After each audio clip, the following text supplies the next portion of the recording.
হঠাৎ করেই পালিয়ে বেড়াচ্ছেন ইউক্রেনের হাজার হাজার পুরুষ। রাস্তাঘাটে বের হচ্ছেন না দেশটির বেশিরভাগ তরুণ।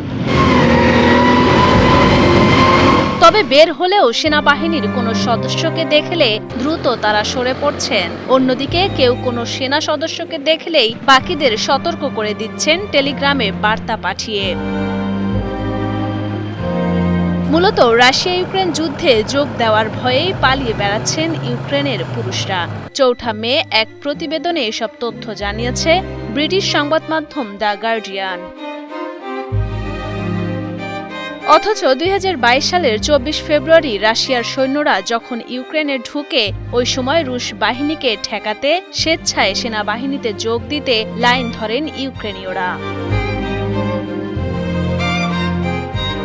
তবে সময় গড়াতে গড়াতে পেরিয়ে গেছে ২ বছরেরও বেশি সময়, সঙ্গে বদলে গেছে পরিস্থিতিও। যুদ্ধে ক্লান্ত হয়ে পড়া ইউক্রেনীয়রা এখন আর যুদ্ধ চায় না, কিন্তু ইউক্রেনের সরকার রুশ বাহিনীর বিরুদ্ধে যুদ্ধ চালিয়ে যেতে চায়। এ কারণে এখন শারীরিকভাবে সুস্থ পুরুষদের যুদ্ধ করতে বাধ্য করা হচ্ছে।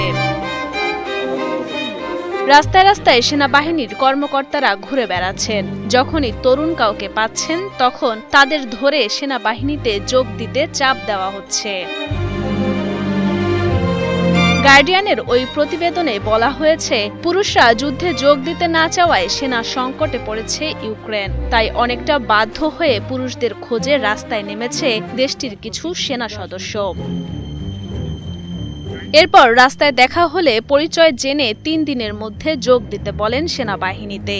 রাজি না হলেই অর্থ জরিমানাও করা হচ্ছে তাদের। প্রতিবেদনে আরও বলা হয়েছে, দেশটির বেশিরভাগ পুরুষ দেশকে ভালোবাসার কথা মুখে বললেও যুদ্ধে যোগ দিয়ে কম বয়সে জীবন হারাতে চান না। তাই অনেকেই শহর থেকে পালিয়ে অবস্থান করছেন গ্রামে।